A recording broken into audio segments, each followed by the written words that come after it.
Hola, ¿qué tal amigos del derechoinformático.com? Muchísimas gracias por estar allí nuevamente. Esto es un ciclo más de Había una vez. En el Había una vez de hoy tenemos a alguien personalmente muy especial. Yo le contaba antes de entrar que ha sido la primera persona que leí cuando pusieron internet en Argentina en el año 97, que a mí se me ocurrió poner Derecho Informática. El primer nombre que me apareció en Google fue el de una entidad que dirigía él y su nombre. Así que ahí lo tenemos. ¿Quién es José? Ah, perdón, y nos acompaña José Alejandro, que es un integrante de Joven, esta rama que hemos sacado dentro de la red. También peruano, José, abogado, 29 años, alguien que esperemos nos aporte mucho y que nos hizo toda la parte de producción e investigación.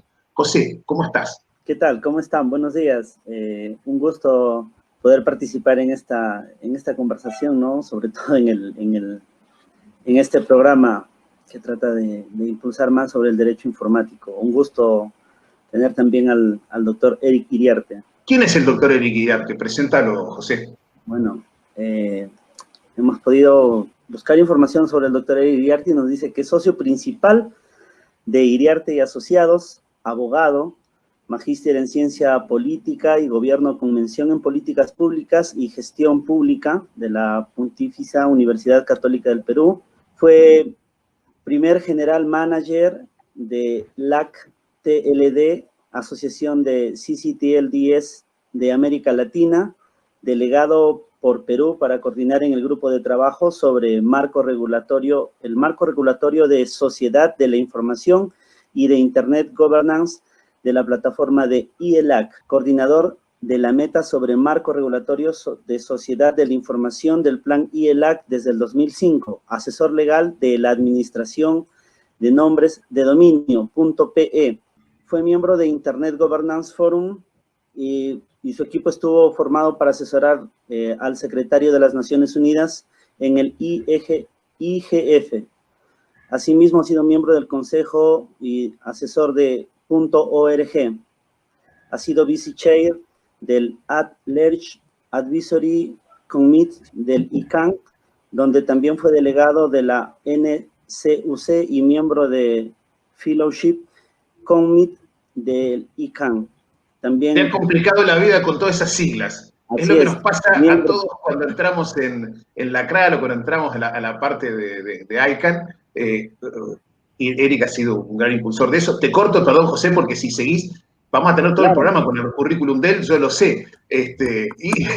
Perdón, me reí antes porque a todos nos pasa lo mismo, cómo se pronuncia todo eso. Pero en sí, había una vez un muchacho peruano, joven, muy joven, antes de que empezara todo, llamado Eric Iriarte. Buenos días, buenas tardes, buenas noches, Eric. ¿Quién es Eric Iriarte? Hola, Guillermo, un gusto. De hecho, aparece mi seudónimo más que mi nombre. Que además es un seudónimo que tengo desde antes de que estuviera muchas de estas cosas digitales en boga. Tiene además un tema de historia familiar ligado al término en concreto. Pero a tu pregunta específica, nada, soy un profesional que mezcló muy temprano derecho con nuevas tecnologías por diversas circunstancias propias de mi vida y que me permitió abrir la puerta de este mundo digital para muchos profesionales de América Latina a finales de los 90. Esto además porque no había un espacio de diálogo o de publicación. La publicación estuvo estable hasta el año 2011, es decir, estuvo desde el 98, 13 largos años. Luego se ha mantenido más como un espacio de investigación muy puntual para algunas cosas, pero pudimos hacer muchas cosas como colectivo y dejamos muchas huellas que parte de la teoría que teníamos era que otros iban a seguirlas. En la conversación vamos a ir hablando, supongo, sobre el tema de por qué no hay la cantidad de profesionales que se debería tener frente a la necesidad de la transformación digital de América Latina como con la pandemia y que ahorita estamos volviendo a hablar de temas que hace 20 años hablábamos. De hecho, cada vez que nos juntamos, ahora estamos juntando a los viernes la gente de Alpha Ready, que además así se llamaba la comunidad, siempre terminamos hablando de, bueno, esto lo hablamos hace 20 años, hace 20 años, todo esto hace 20 años, ¿no? Es como si hubiera habido un ebullir hace pues casi 2 décadas, y en realidad fue porque mucha gente nos pusimos a descubrir la tecnología, y este descubrimiento nos ayudó a preguntarnos cosas. La generación actual en realidad vivió con la tecnología, no vio este cambio de no tener a tener, y las preguntas no son las mismas, son diferentes, los fenómenos son diferentes, claro. Pero muchas de estas discusiones en realidad son largas. Entonces a mí me tocó estar muy al inicio, coordinando esta comunidad, más de una escena en la cual las videoconferencias eran más escasas en esa época, y la gente todavía seguía yendo a congresos, era el mecanismo normal como encontrarse, o incluso la publicación en papel. Y lo que más extraño hoy en día, me parece, ¿no? El juntarnos a tomar un café en un break y poder conversar de otras cosas. Es muy linda la pantalla, pero me parece que todavía el trato personal es algo que uno extraña, por lo menos los más viejos como yo. El contacto humano es sumamente interesante, pero un poco a la idea que iban. Muchas de las primeras veces que nos contábamos, me decían, bueno, ¿y tu papá? ¿Y qué tiene que ver mi papá? No, pues es que tú eres demasiado joven, ¿no? Tú no puedes ser el mismo que está detrás de la pantalla. Claro. No calza las fechas, no calza la edad, no, hay algo raro, alguien más tiene que ser quien dice ser Eric Iriarte. Sí. Y además, mi padre fue arqueólogo y antropólogo, y además era una personalidad emblemática acá en Perú en tema de cultura, igual que mi madre, con lo cual muchas veces al inicio yo era el hijo de, ¿no? El hijo de mi papá, como siempre. Que además iba generando una trayectoria, pero en temas diferentes.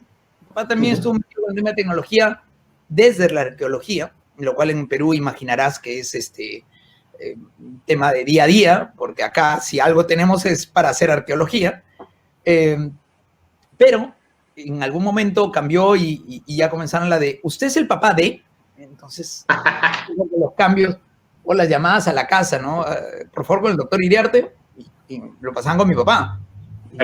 Ok, mire, con Eric, no, yo soy Francisco Iriarte, pero he pedido con el doctor Iriarte. Yo soy el doctor Iriarte, el único doctor. Que además era doctorado en antropología, doctorado en arqueología. Igual pasaba con mi hermano mayor, que es Federico, que es ingeniero pesquero, ¿no? Entonces, si no era con papá, lo pasaba con mi hermano, ¿sí? No, con usted no, con el abogado. ¿No? Yo no soy abogado, soy ingeniero pesquero. Entonces, era interesante, pero ya con los años, eso es además algo que ocurre en el Perú. En el Perú se doctorea mucho. Todos son doctores por el hecho de ser abogados. Cuando el doctorado es un título... Es todo un título. Acá también, acá el abogado, y te buscan excusas para decirte, no, yo soy... Se le dice abogado por docere, que viene del latín de enseñar, es un verso. Doctor es el que hizo un doctorado. Sí. Punto. El resto somos abogaditos nomás. Ese es un poco el quién soy o cómo me terminé. Y además, el por qué empecé en esto, pues, supongo que iba a salir en la discusión. Eric, vos comentabas recién, esto fue hace 20 años, que hace 20 años era el latiguillo común que tienen entre todos los que se juntan. Pero vos empezaste hace mucho más de 20 años, por lo menos en el 97, lo cual ya serían unos 23 años, yo ya te leía. ¿A qué edad empezaste más o menos? Tengo entendido que puede haber sido 21, 22 años, que fue tus primeras armas en esto. Pues esto ya más viejo. Yo a los 3 años ya tenía una computadora en casa. Mi papá fue... Los arqueólogos en general, la gente de ciencia de campo, ha estado siempre metido con la tecnología.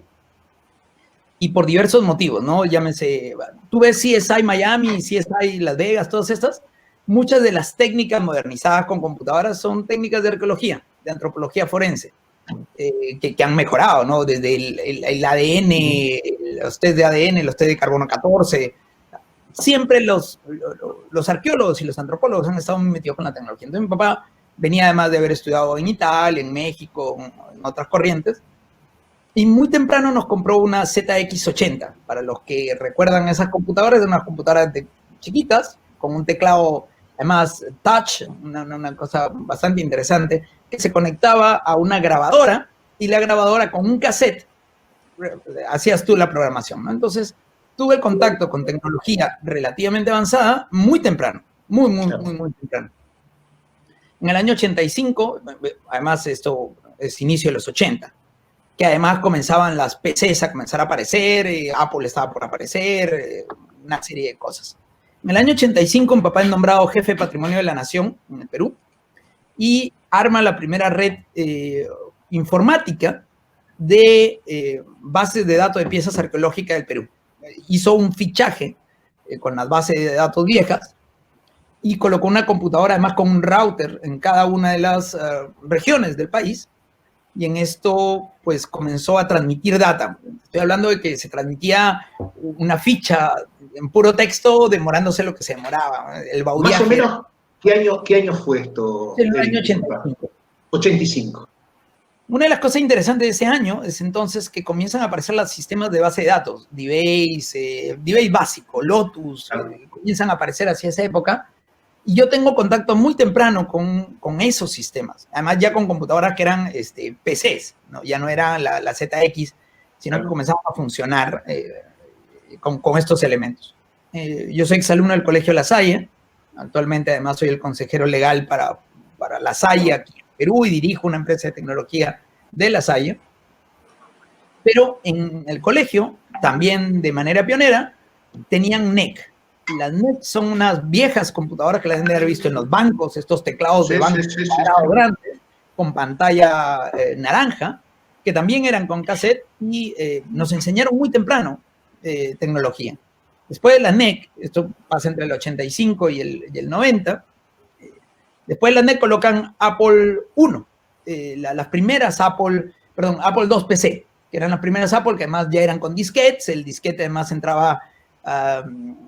tú podías ponerlo de un lado y para hacerlo del otro lado lo volteabas y le hacías con un perforador, un huequito. Esos son los trucos que uno aprendía y podía grabar de dos lados. Una cosa magnífica la tecnología de esa época. En paralelo, en casa, papá trajo una PC a casa, ya no solamente en los sistemas del Estado. Costó, esta XT debe haber costado $2,000, no sé, debe haber costado lo que debe haber costado. Y papá trabajaba, como además, de nuevo, en el tema de arqueología, escribía y al escribir hacía textos, ¿no? Entonces, WordStart en esa época era un programita para hacer textos, entonces ya había mejorado, lo WordPerfect, lo usó Word, usó todo. Papá era una máquina de escribir con pantalla. Luego aprendió otras herramientas. Entonces estuve muy temprano el acercamiento en la escuela, muy temprano el acercamiento en la casa. Y hacia el año 80, ¿qué debe haber sido? Hacia el final de los 88, 89, mi hermano mayor me lleva 10 años, estaba terminando su tesis en la universidad. Mi hermano mayor también estudió en La Salle. Él, como les contaba, es ingeniero pesquero, pero decidió especializarse en equipos electrónicos. En esa especialización, su hipótesis era que la gente utilizaba la pesca artesanal. En Perú tenemos mucha pesca. Los pescadores artesanales utilizaban mal la tecnología, ¿no? De hecho, cuando subían al barco, decían, vamos a pescar ahí. ¿Por qué? Porque ahí hay una mancha, ¿no? Nada muy científico, a pesar de tener los sistemas. Entonces él dijo, ok, ¿qué pasa si los ecoregistros, un ecoregistro, cuando si alguien ha ido en el mar, hay como una sonda, ¿no? Entonces la sonda emite un pulso, el pulso regresa y es como una ecografía. ¿Sí? Creo que eso todo el mundo. Entonces, el rebote permite generar una mancha. Si es el fondo, es una línea continua. Y si es un cardumen de pescaditos, se ve una mancha. La hipótesis que él hizo es, ¿cuánto pescado dejan de pescar porque no saben pescar? Porque no saben pescar con tecnología. Entonces, año 89, fue donde su facultad le dijo, miren, tengo estos trozos. Si ustedes han visto un ecoregistro, es normalmente un trozo de papel. Un ecoregistro de barco es continuo. Tengo estos trozos donde están las manchas de pescado, pero tengo que poderlo comprobar cuál es el volumen posible que hay en esa mancha de pescado. Entenderás que cómo extrapolas una investigación científica y dice, bueno, lo primero que tengo que pasarlo es a un sistema y en el sistema tiene que responderme. ¿Qué necesitas? Un escáner. Bueno, le compraron un escáner Logitech en la universidad y el escáner Logitech era probablemente de este ancho, que era como una mano, como una una brocha de pintar, si alguien ha visto, costaba $1.500. O sea, fue la compra más cara de la facultad para que el señor haga su investigación científica, ¿no? Entonces, escaneó, había además que escanearlo muy suavecito porque si escaneaban mal el pulso, y tenía que transformar la mancha a grises, porque se trabajaba en tonos de grises, eliminar los que no eran el cardumen, compararlo contra la pesca real de ese momento. Y bueno, tuvo que aprender C. Para los que son viejos y saben algo de tecnología, el lenguaje C es un lenguaje de programación. Bueno, y tenía su mascota, ¿no? Tenía a su hermano, 10 años menor, en esa época que tendría 10, 12 años, 11 años, que su mascota, su hermano, pues iba aprendiendo con él, ¿no? Entonces aprendí C con mi hermano mayor, es más, lo ayudaba a programar. Finalmente logramos la programación, hizo su tesis, luego mi hermano siguió avanzando en su vida, pero tuve otro contacto con la tecnología muy desde el área de la programación profunda. O sea, programar en C es un lenguaje de programación dura, ¿no? No es sencillo, llamámoslo de alguna manera. Unos años después, mi hermano mayor es llamado cuando se está creando la red científica peruana. En América Latina, a partir del año 87, 88, los países decidieron, algunos de manera gubernamental y otros de manera privada, sociedad civil fundamentalmente, el mundo académico, a conectarse a Internet. Hubo un impulso de parte de la OEA, Enzo Puglietti, un actor sumamente relevante en su momento, y comenzaron a impulsar conectividad. Argentina fue de los primeros, esta conectividad además, Bolivia fue de los segundos, fue avanzando diversos proyectos que habían, pero del carácter académico. Y estos se conectaban a una cosa que se llamaba Internet, que ya existía. Internet existe desde finales de los 60. Ya para finales de los 80, inicios de los 90, ya era una cosa que las universidades se utilizaba, era bastante avanzada. En América Latina, pues comienza esta evolución que además coincide con la apertura de los CCTLDs. ¿Y quiénes son los CCTLDs? Los que gestionan las dos primeras, las letras estas que identifican un poco al territorio económico dentro de Internet, ¿no? El punto P, el punto R. América Latina empieza desde el mundo académico en general por la necesidad de conectarse. La reacción en Venezuela, Volnet en Bolivia, en Colombia la Universidad de los Andes, en México el TEC de Monterrey. Es decir, comienza desde este circuito, algunos excepcionales como Argentina, que es la Cancillería, por la necesidad de comunicación con sus embajadas, ¿no? Reúna en Chile, era quien veía que era la red universitaria. ¿Qué ocurre con esto? Ocurre que en Perú hay un movimiento que se junta academia con sector privado. En concreto, mandan a llamar a mi hermano, que trabajaba en CIPESA, que es el sindicato pesquero, la empresa más grande pesquera, porque si había alguien experto en transmitir datos a satélite a la costa, era este tipo científico de cosas raras que existía por ahí, ¿no? Y de nuevo llevó a su mascota, ¿no? Llevó a su hermanito menor, 10 años más. Ya para esa época yo ya había terminado el programa, por ejemplo, el programa de biblioteca de la casa. Mi papá tenía una colección larga de libros.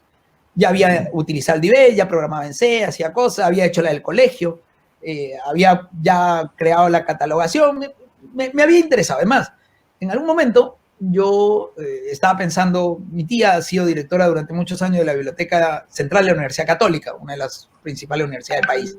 Entonces decía, oh, bibliotecología, una opción, porque además estaban especializándose en bibliotecología y ciencia de la información. Por ahí. Bueno, el total en el año 91 se manda el primer correo electrónico, mi hermano ayuda, está en las discusiones, lleva a la casa un router, y entre el 91 y el 94, pues comienzan los experimentos, yo comienzo a participar en algunas cosas, comienzo a interesarme, a vincularme directamente, pero evidentemente yo estaba acabando el colegio, yo acabé el colegio en 93. En el año 94, yo ya ingreso a la universidad, a la Universidad Católica. Hay un detalle además importante. Yo cuando termino el colegio en el 93, una de mis expectativas, como mucho lo que les pasa de haber estudiado en un colegio católico, era ser hermano de la Salle, ser religioso. Entonces me decían, mira, hay 4 votos: castidad, pobreza, obediencia y enseñanza. te gusta enseñar, había hecho mucha alfabetización, pobreza, no hay problema, castidad, yo no tuve novia hasta muchos años después, y me dicen, pero obediencia, ese tema no lo has avanzado mucho, ándate a la universidad a ver, sí, porque además yo ya estaba terminando la escuela y ya había ingresado a 2 universidades, Economía en la Universidad Agraria y Derecho en la Universidad Católica. ¿Por qué escogí esos temas? Porque en realidad, si no me iba a quedar, la otra opción era volverme diplomático. O sea, no fuiste religioso por ser desobediente, básicamente. Por no seguir las reglas de obediencia. O sea, tenían temor de que no... La regla de obediencia te dicen, pues te pueden mandar a la punta del cerro, a hacer de tarea y es casi militarizado, ¿no? Claro. Me dijeron, no. Entonces, digo, ok, voy a estudiar para estudiar la Academia Diplomática. Y el año que entró a la universidad, el 94, cambian la ley diplomática en el Perú y dicen, ya no son 2 años de carrera y luego entras a la escuela diplomática como un pregrado, sino que es un posgrado, una maestría, y tienes que terminar la carrera. Bueno, entonces me quedé, dije, bueno, ya que estamos en la universidad, terminemos la carrera. Tuve que optar, dejé la carrera de Economía en la Universidad Agraria, y además me quedaba 1 hora y media de viaje entre universidad y universidad, no quedaban cerca. Opté por una, que además me interesaba más porque me metía al equipo de atletismo, me metía a la pastoral universitaria, a la federación de estudiantes, al consejo de la universidad. O sea, ¿Por cuál optaste? Por la Católica, por Derecho. Por la carrera, por la carrera de Derecho. Bien. Opté Derecho porque además era el lugar donde quería estar. Mi hermano había estudiado en la Universidad Agraria Pesquería. Dije, bueno, seguimos. Además tenía a mi tía me dijo, mira, aquí se ha abierto en la biblioteca una nueva unidad de electrónicos. Electrónicos eran las bases de datos Scopus, bases de datos que se utilizaban. Y yo trabajaba, me daban mi cachuelo, atendía de 6 a 9, me parece que era la hora que cerraba la universidad. Días que no entrenaba en el equipo de atletismo, fui capitán del equipo de atletismo. Hice mi vida universitaria full, viví universitariamente. Ese año, de nuevo, estos temas familiares son relevantes, mi hermano mayor se va a estudiar a Suecia, becado para su maestría en control medioambiental marino. Y desde Suecia comienza a conectarse con nosotros a través de correo electrónico. Y me introduce en un mundo que se llama el mundo de las listas de correo. Era la forma, la web todavía recién estaba comenzando a verse aparecer. Y en las listas de correo eran las listas científicas, ¿no? Listas de derecho, listas de ciencia. Me obligaron a leer en inglés, en francés, en otros idiomas. Ya tenía alguna formación de idiomas. Pero mi hermano me nutría y me metí muchísimo en el sistema de listas de correo. Sobre todo en la lista de correo en español de Rediris. Rediris es, de nuevo, la entidad que se encargaba de los administración del nombramiento. Pero como yo había quedado, además, enganchado con la red científica peruana, el hermano que se fue, quedaba el otro hermano, ya estaba en la universidad, me contrataron para ser profesor de herramientas de Internet. Entonces, yo dictaba 2 veces por semana, no, 1 vez por semana, 2 días, herramientas de Internet. Yo enseñaba Gopher, Gorilón, que era un programa Archie, que Verónica, para los que se acuerdan de esos temas del Gopher. Me enseñaba TOC, correo electrónico, usábamos una cosa que se llama Eudora, y apareció la web. Entonces, en algún momento enseñaba Mosaic o Netscape, y la gente iba a entrenarse, porque además iba creciendo este tema del Internet, y así duré 3 años largos enseñando eso, y además era una buena paga, se pagaba muy, muy, muy bien, ¿no? Entonces, mi hermano mayor afuera me mete en las listas de correo y caigo en una lista que se llama Derecho-ES, que es la lista de Rediris de Derecho. Esta lista que aún subsiste, crea además en la red científica peruana, se crean toda una gama de listas de correo, diversos temas, pero en esta lista se crea la idea de, comienzan a haber conflictos y dicen, oye, ¿cómo resolvemos conflictos? Y Rediris hace una apuesta y dice, vamos a crear un tribunal arbitral de control de listas de correos. Era un centro de arbitraje, el CARI, Centro de Arbitraje de Rediris. El centro de arbitraje de CARI eran 2 españoles, Moral era uno y el otro Javier Prenafeta, me parece que era, y yo. Porque además yo era activo, mandaba correo. Además, yo me nutría muchísimo y no sabía nada de América Latina, entonces yo divulgaba data desde acá, comentaba, y nadie me preguntó la edad. Yo estaba en segundo año de universidad, en una carrera de 5. Yo era el doctor, y ya era doctor Iriarte, ¿no? En esa época. Entonces, O sea, 19, 20 años. Tenía 20 años, menos, tenía 17 años, 17, 18 años. Yo ingresé a la universidad a los 16 y algo. Entonces fui mezclando mi experiencia y comencé a tener problemas. Comencé a tener problemas en la facultad. Para empezar, el laboratorio de informática no estaba en la facultad de Derecho, estaba en ingeniería, entonces paraba más tiempo con lo de ingeniería. Los que hacían deportes de atletismo, que es un deporte más de uno contra el sistema, eran los de ingeniería. Mis compañeros de Derecho jugaban fútbol, jugaban otros deportes, entonces corríamos solos además, por allá, ¿no? Con lo cual no compartía mucho con mis compañeros de Derecho. Estaba en estudios generales, luego la facultad, yo llegaba a clase, ¿no? Llegaba a clase, tomaba nota, participaba de lo que podía participar, pero además me pasó lo siguiente, y es que cuando tú te comienzas a tener información de otros lados, comienzas a cuestionar cosas. Claro, claro. Entonces comencé a cuestionar Derecho, y comencé a cuestionar a maestros que llevaban 30 años, 20 años, y bueno, este tipo, ¿quién se cree? ¿Es estudiante? ¿De dónde sale con estas ideas estrambóticas? Me recuerdo un profesor de Derecho Constitucional me decía, bueno, porque en Europa tenemos profesor, hoy día en la mañana la han derogado.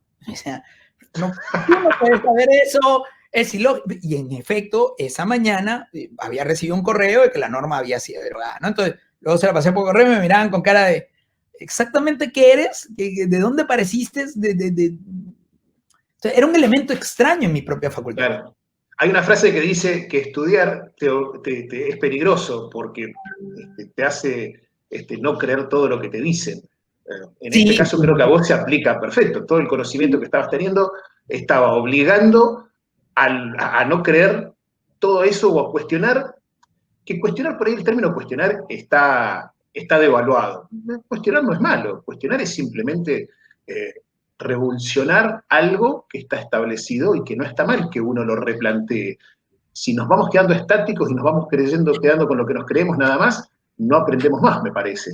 Lo que vos estabas haciendo era revolucionar y revolucionar determinados estamentos que hasta ese momento estaban completamente estancos. Sí, me expulsaron de un par de cursos. Caramba. Sí, no, fue sumamente interesante. Además, yo era de la Federación de Estudiantes, del Consejo de la Universidad. Además, era una cosa medio rara, ¿no?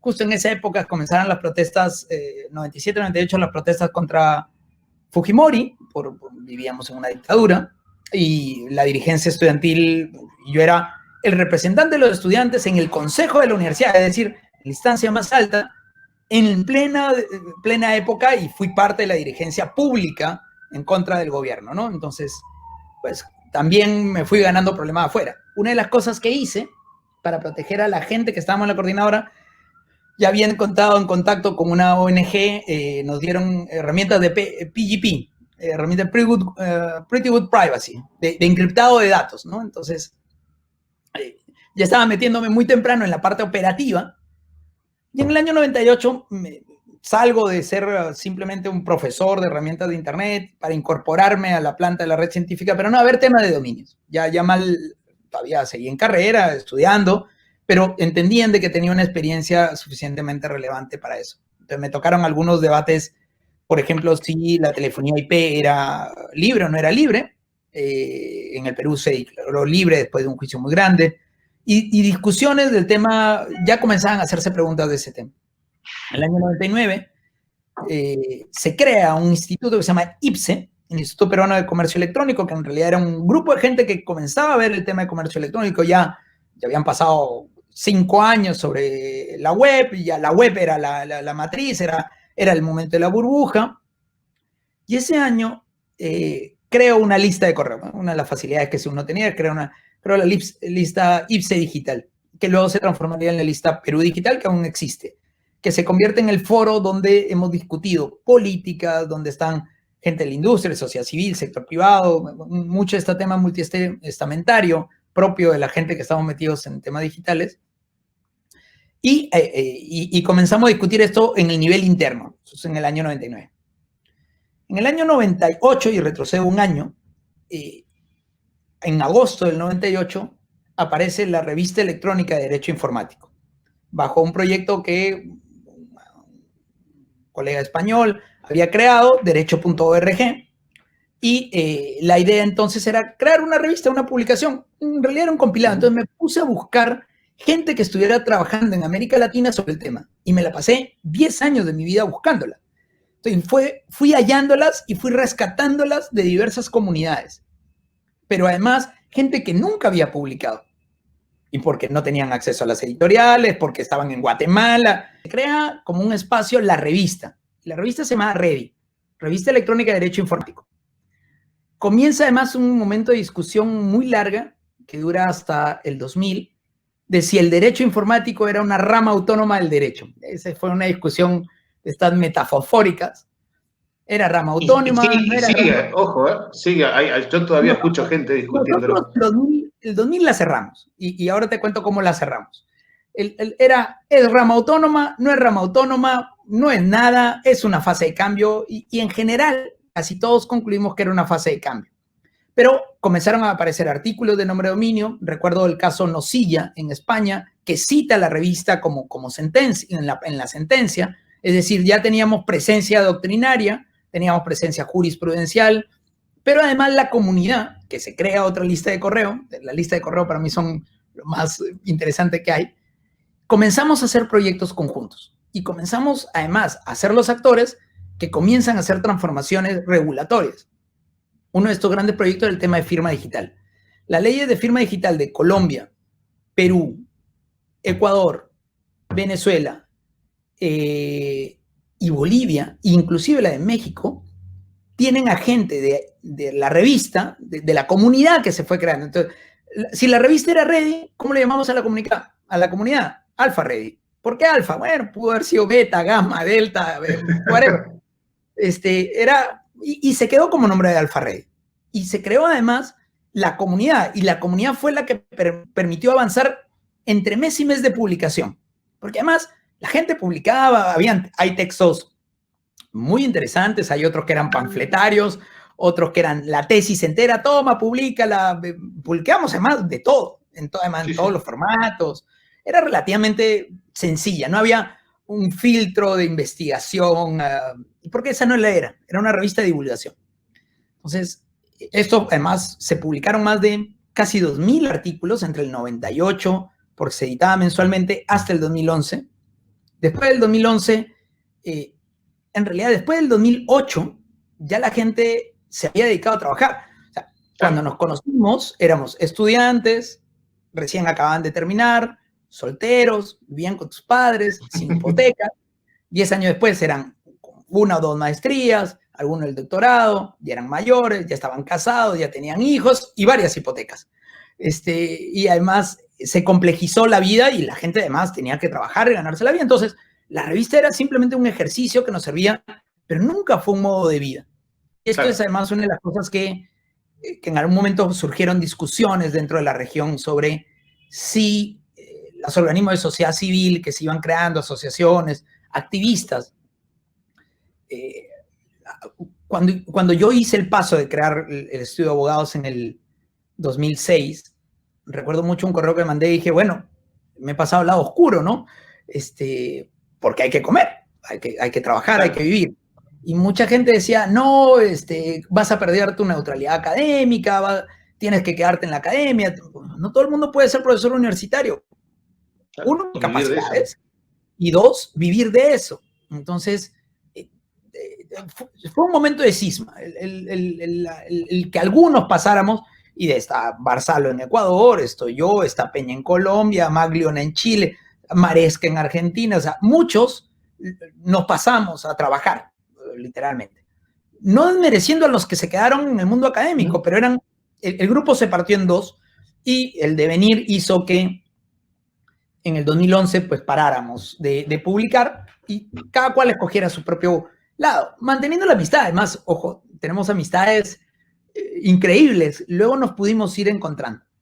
En el año 98, entonces, la revista, sí, dime, Guillermo. Te hago un punto y coma, allí. porque quería ir marcando algunos hitos y quería pedirle a José, que él me estaba diciendo que tenía una consulta, una pregunta para hacerte.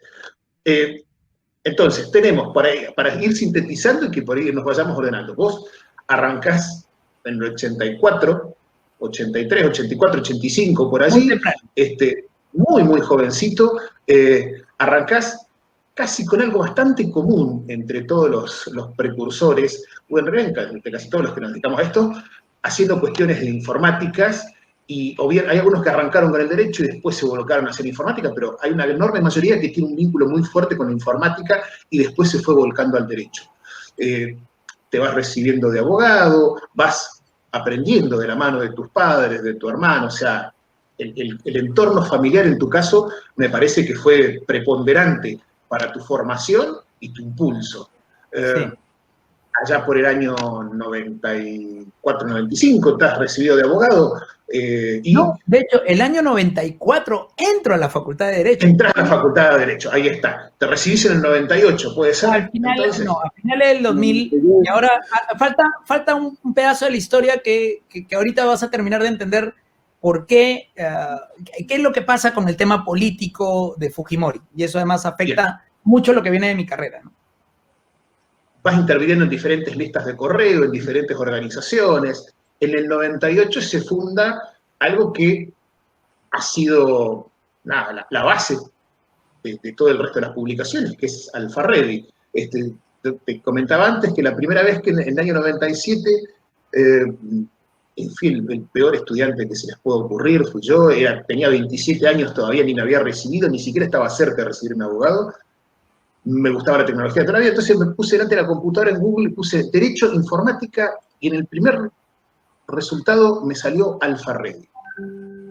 Y entré y miré una cantidad enorme de publicaciones, así que, han sido formadores, y eso fue del 98 hasta el, me decías, 2004, 2005, 2011, ahí está, 2011. Y en el 2004, 2005, se producen ciertos sismas en tu vida con respecto a elegir por dónde ibas, si por lo académico, por lo jurídico, por ambos, porque también no hay por qué definir. Más o menos es una brevísima síntesis como para ir poniendo algunos mojones en algunos años. José, ¿qué le preguntarías vos a Eric? Claro, ya que estamos viendo partes, retrocediendo básicamente en el tiempo, aquí según la investigación que he realizado, pues nos dice que ha sido candidato para el Congreso en el 2011. Entonces quería preguntarle, dentro de sus propuestas para el Congreso, pues tiene el proyecto Internet para Todos. ¿Podría comentarnos brevemente de qué trataba ese proyecto? Y si es que piensa incursionar de nuevo en bueno, al menos en el proyecto, ¿no? O bueno, sigue siendo parte de sus proyectos, pertenecer a la vida política. Todo ser humano es un zoón politicón, ¿no? Todo el mundo además hace política en el día a día. Mi maestría es en ciencia política. Además, una de las cosas que ocurrió es que yo comencé a hacer políticas públicas cuando regresé de vivir en el extranjero. Viví una temporada en el extranjero. Fui candidato por un partido, que es el Partido Aprista, que es el partido de mi familia, es un partido histórico, tiene casi 100 años, muy parecido al Partido Radical del Internacional Socialista, un poco para que se den un poco de línea, centroizquierda, si quieren llamarlo de alguna manera, ¿no? El PSOE es de la misma línea, los ADECOS, whatever. América Latina está llena de estos partidos de centroizquierda, de centro, que han visto esta idea del socialismo democrático, que llamarlo de alguna manera, ¿no? Y justo faltando unas semanas previas para ya comenzar la candidatura, de hecho creo que tuve solamente 7 semanas, 8 semanas de candidatura, se cae la candidata presidencial del partido. Entonces se decide que no van a ir con candidato presidencial y solamente con candidatos, además jóvenes. Buscaron a los hijos de viejos apristas, viejos líderes apristas, y me encontraron a mí de pronto ahí en el camino y me dijeron, pero ¿tú dónde estabas? Estabas en un tema tan relevante hacia el año 2011. Me pusieron en la lista, me dieron el número 12 y decidí hacer una campaña solo para Internet. No puse un afiche, lo que hice además fue tratar de demostrar que no se podían ganar elecciones con Internet, ¿no? Porque además recuerdo que muchos de mis amigos que vivían en el extranjero, todo el mundo dice, ya, ¿dónde voto por ti? No, tú no puedes votar. Me decían, te hacemos campaña acá, no funciona así, ¿no? Entonces, fue interesante. Me permitió además tener muy buenas redes con la gente de mi partido que todavía eran parlamentarios. Me ayudó a sacar la ley de protección de datos personales. O sea, si hay alguna utilidad práctica de esa candidatura, es eso. 2, me dio una palestra pública para contactarme con otros partidos y que también me llamaran de académico y de experto, y además mantengo una relevancia. Pero además, pues a mí me toca de vez en cuando salir como analista político, sobre todo cuando los temas son ligados a los temas digitales. Y respetan mucho mi opinión, porque finalmente es una opinión de alguien que estuvo en el campo. Pero déjame que retroceda un poco y te va a quedar más claro. Los movimientos estudiantiles del 98, 97, 98 en el Perú, que llevaron además a la gran marcha de los 4 de julio del 2000, no fueron fáciles. Como toda dictadura moderna, si quiere llamarle de alguna manera, las formas son sutiles, ¿no? Entonces, muchos de los dirigentes, la oficina de impuestos le caía a sus padres, si eran profesores en la universidad, los retiraban de la universidad. O sea, el terrorismo blanco que se le llama, ¿no? Las llamadas a medianoche amenaza, una cosa muy complicada. A mí llamaron, yo era literalmente público, yo salí en CNN cuando fue la vigilia porque no votaran el referéndum después de que habían votado a los tribunos del Tribunal Constitucional. Salí en los diarios, en los periódicos, recolectábamos firmas por el referéndum. O sea, hice entre el 97 y el 99, hice mucho activismo público político. Mi mundo en las redes era otra cosa, ¿no? Era mi otro planeta donde vivía. Entonces, amenazaron a mi familia, amenazaron a mi hermana en concreto. Cuando amenazaron a mis padres me dijeron, mira, nosotros venimos de un partido que fue proscrito, de que lo expulsaron, nos han sacado. Vale, no te preocupes, sigue adelante, es parte de lo que es, te apoyamos. Pero cuando amenazaron a mi hermana, ya las cosas se comenzaron a poner complicadas. Además, digamos que mucha gente no quiere reconocer de que vivimos una dictadura. Se mejoró mucho en economía, no se le puede quitar. O sea, si algo estamos sobreviviendo, esta pandemia es por muchas de las cosas que se hizo desde el 92 en adelante. Muchas de las cosas que podemos avanzar tienen basamento ahí, en algún lugar, pero hubo una crisis social bastante interesante. Entonces mi padre, digo, bueno, esto no puede seguir, yo lo que quieran. Tenían unos viejos amigos antropólogos en el YUNA.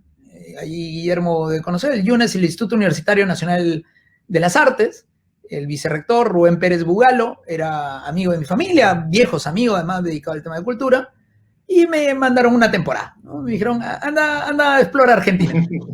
Entonces, fui a explorar Argentina, comencé algunos proyectos con la Corte Suprema, trabajaba para una división que publicaba una publicación de Derecho Comparado, donde además comenzaron a trabajar mucho el tema de privacy, el tema de transparencia.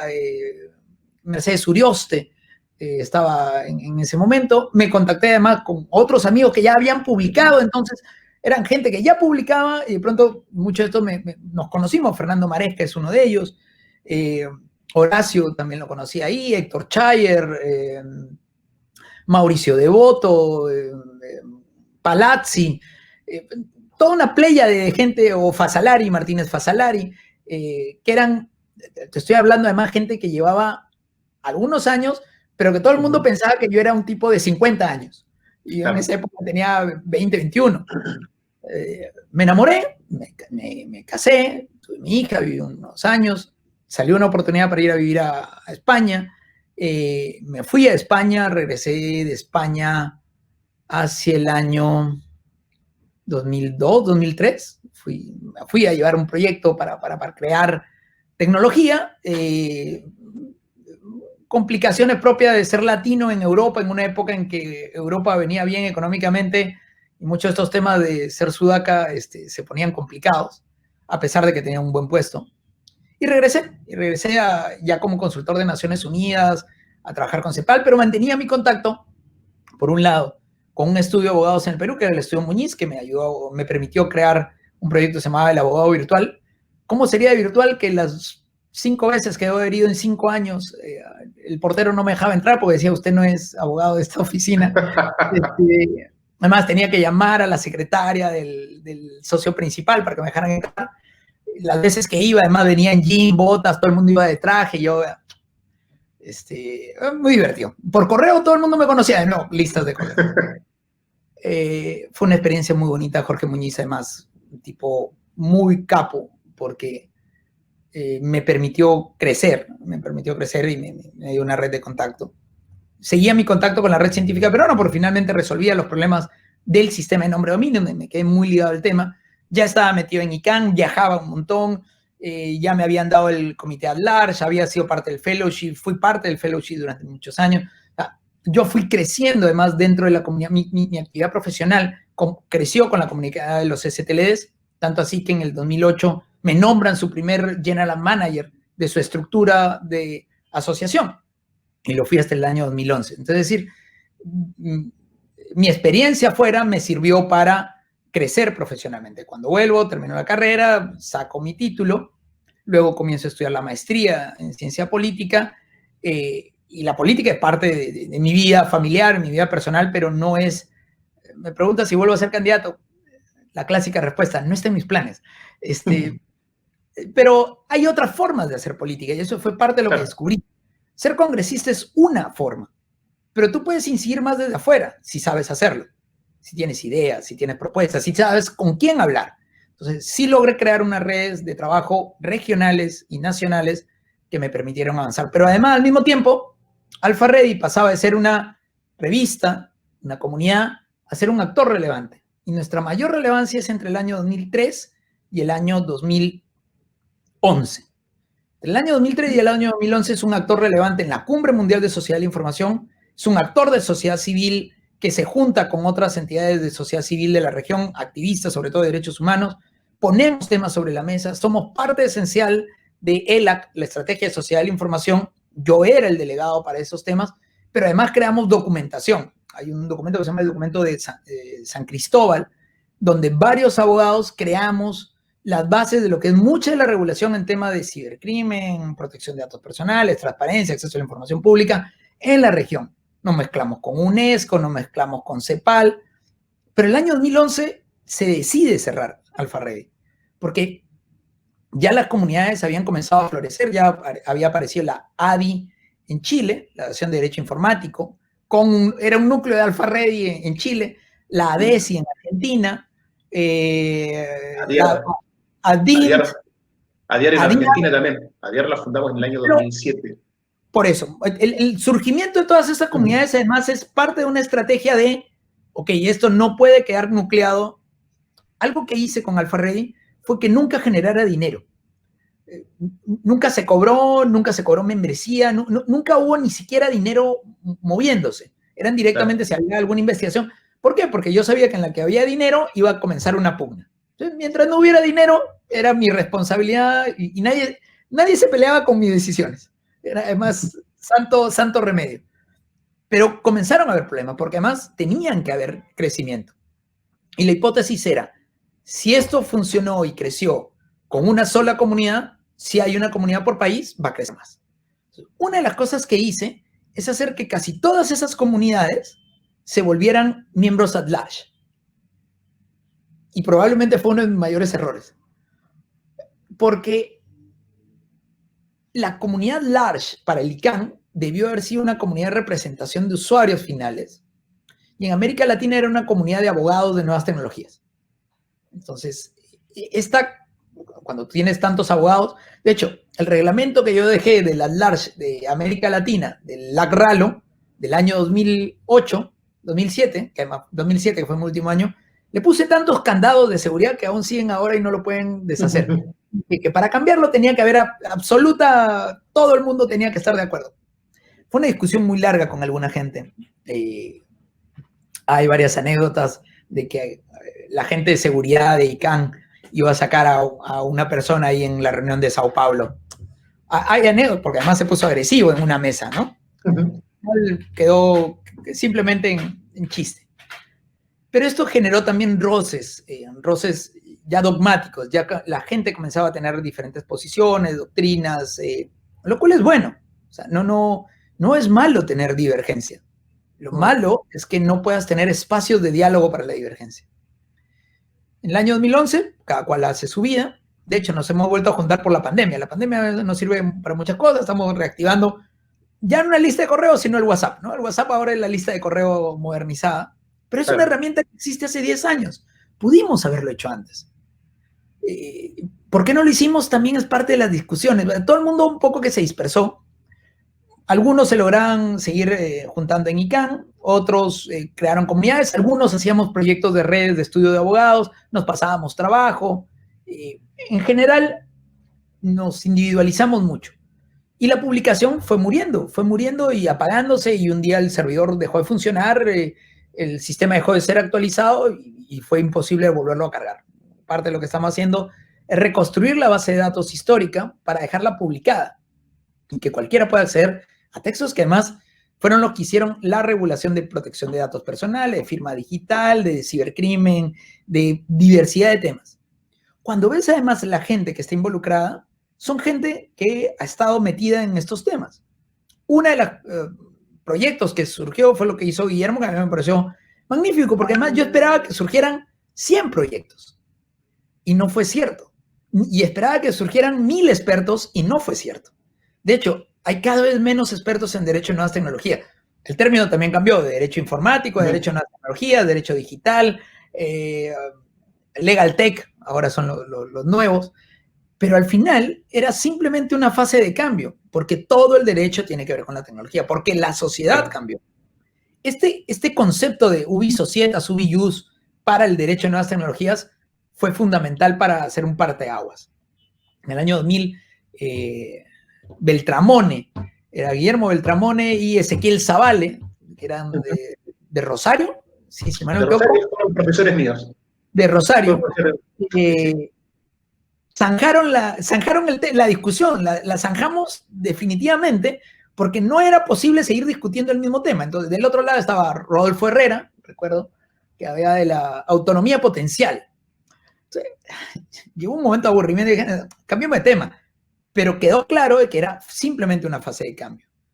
Yo regreso, como le decía, 2004, a vivir en América Latina, termino carrera, estudio en la facultad, creo el estudio de abogados, me dan este puesto en Montevideo para el LAC-TLD, porque ahí era la central, si bien estaba en Lima, pero comienzo a viajar más, hay reuniones por todos lados.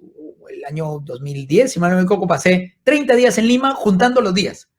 O sea, tuve la suerte de tener un buen socio en su momento que cuidó del estudio, iba creciendo, y el estudio pasó de ser un estudio de nuevas tecnologías a ser un estudio experto en nuevas tecnologías, con lo cual abrimos otra división, somos 13 abogados, ahorita un equipo grande, somos un estudio ya con 15 años, pero que nunca perdí yo el contacto con las nuevas tecnologías, con la expertise, y seguí publicando cosas, artículos, seguí participando en los foros, pero entre el año 2011 y este año, fundamentalmente Alpha Ready se quedó como una comunidad en lista de correo. Ahora que es una lista, tenemos reuniones además los viernes para conversar, hablamos temas, hemos reactivado redes, pero que estaban latentes. Es como células terroristas, ¿no? Que estaban latentes por todos lados y se han vuelto a nuclear en una idea. Necesitamos un espacio neutral de diálogo.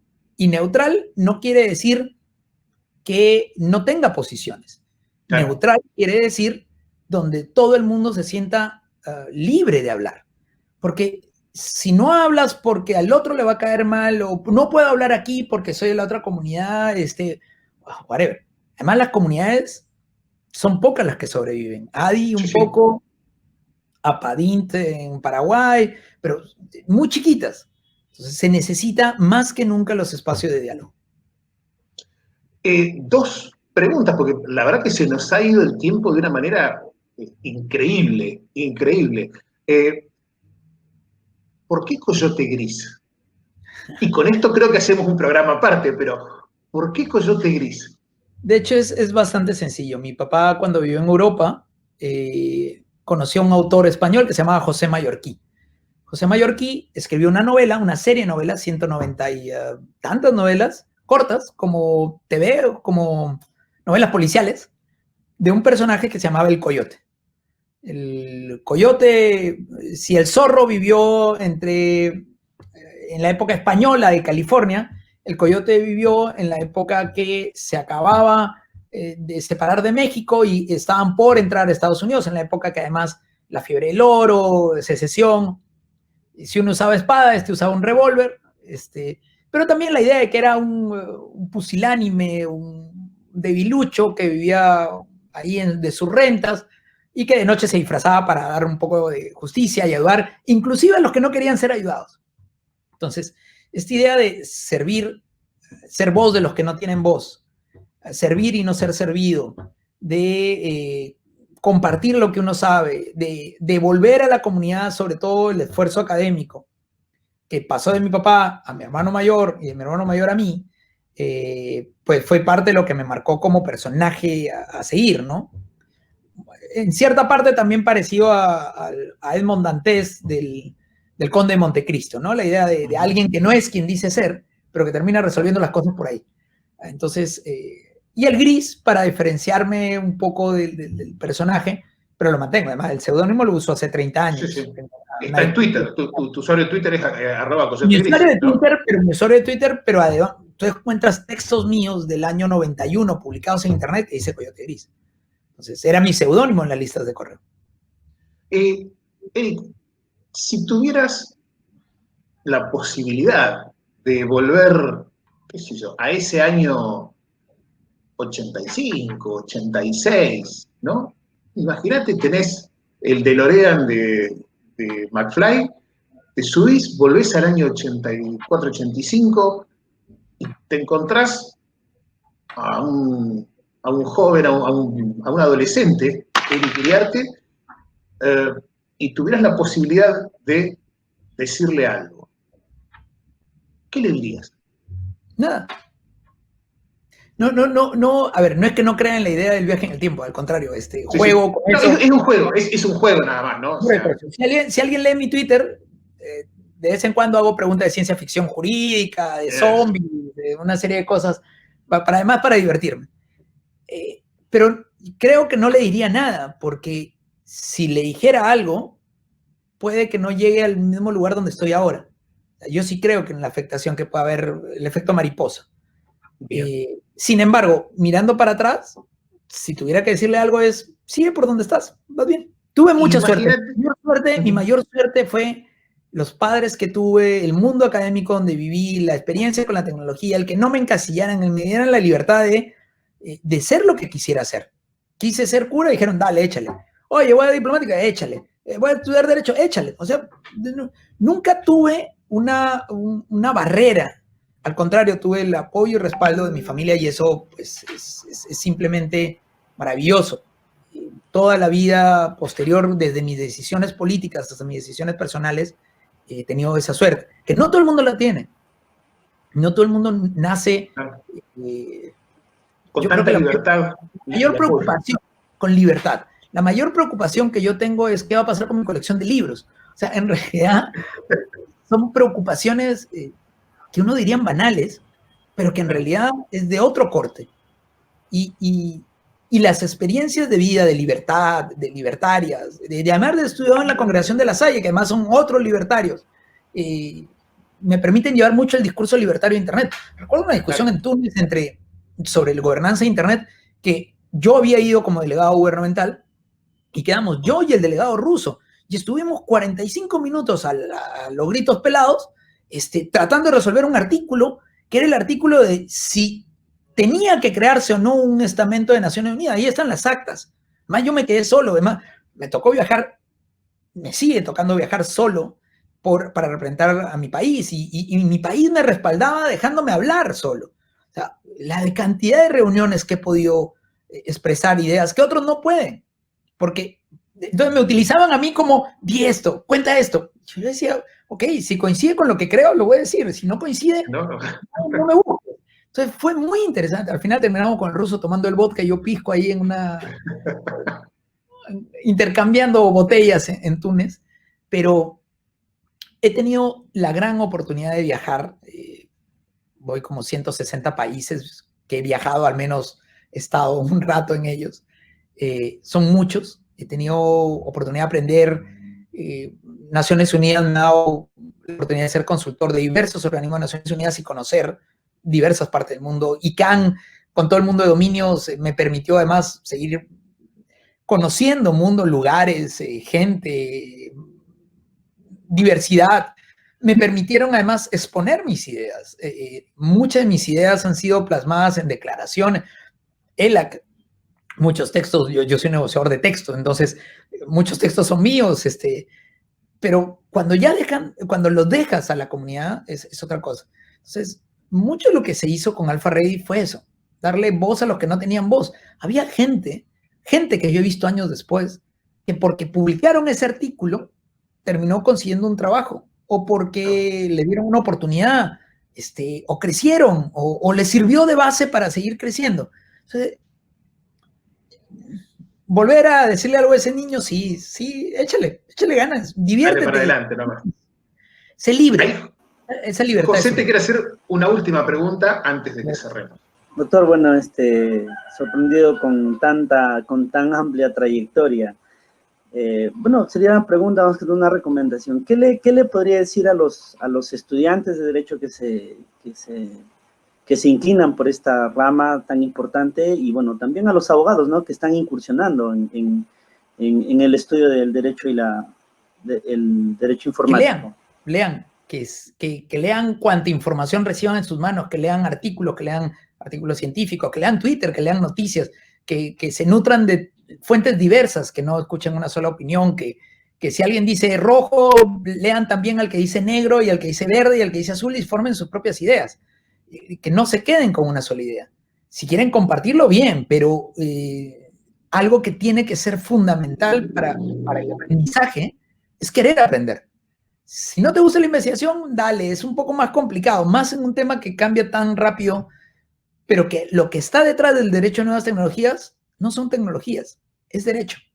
Al final se trata de libertades, derechos humanos, de derechos constitucionales. El comercio electrónico no es más que derecho mercantil aplicado. El cibercrimen es derecho penal. El gobierno electrónico es derecho administrativo. O sea, al final es derecho. Porque en realidad lo que cambia no es el derecho, lo que cambia es la sociedad. Le agregas elementos tecnológicos, pero es solamente un elemento tecnológico. Hay cosas nuevas, completamente nuevas. El sistema de nombre de dominio es una cosa nueva. El sistema de firmas digitales, sí, bueno. Pero la discusión sobre firmar o no firmar tiene 2000 años. La discusión es sobre hacking. Es un delito nuevo, el hacking, el cracking. Pero la difamación por internet es difamación. Van a haber cosas nuevas. Pero no por eso tenemos que inhibirnos de seguir creciendo en este tema. Bueno, Eric, la verdad que una vida riquísima, como decía José. La verdad que ha sido un viaje por todo el tiempo, con un montón de hitos y de mojones que has ido marcando. Te quiero agradecer profundamente que nos hayas acompañado, que hayas aceptado la invitación para charlar con nosotros. Nada, felicitarte por toda la trayectoria enorme que has tenido y bueno, brindar y aplaudir el resurgimiento de Alpha Ready por nuevas vías. No se murió nunca, ni dejó de estar nunca, pero que Alpha Ready empiece a moverse es un gran síntoma por ahí para esto que a uno le apasiona o le gusta o le interesa, que se reactiven vías, como decías vos, es sumamente válido y es muy necesario. Y que es un lugar donde la gente pueda decir lo que piensa, discutirlo, pelearlo, conversarlo, pero que al final del día podamos tener un break y tomarnos una cerveza, un pisco, un café, lo que sea, porque ideas son ideas, ¿no? Y para variedad están los helados, así que en eso, nada, felicitaciones y muchísimas gracias, Eric, por habernos acompañado. Un honor y gracias, porque además un poco me has hecho recordar muchos hitos de mi vida, así que es bueno. Algún día las pondré por escrito. Esperemos que sí, sería bárbaro poder contarlo, poder verlo por allí. Hay anécdotas que no se pueden contar, nombres que uno no va a decir, pero que hay más de un mito ligado a Coyote Gris, ligado al Alpha Ready, ligado al derecho a nuevas tecnologías. pero que además cada uno de nosotros crea sus propios mitos. Claro, claro. Muy bien. José, muchísimas gracias por habernos acompañado. Nada, nosotros tenemos acá un backstage donde yo lo voy diciendo, ahora pregunta uno, ahora pregunta otro, y José me dice, ya ha contado todo. O sea, no puedo hacerle muchas más preguntas. Y me encantó el tema de la recomendación. José, gracias por habernos acompañado también. Gracias a ustedes. Un gusto conocerlos. Estimados amigos, esto fue Había una vez. Y había una vez un muchacho, un adolescente peruano que marcó lo que fue el derecho aplicado a la tecnología aquí en Latinoamérica. Muchísimas gracias y nos estamos viendo.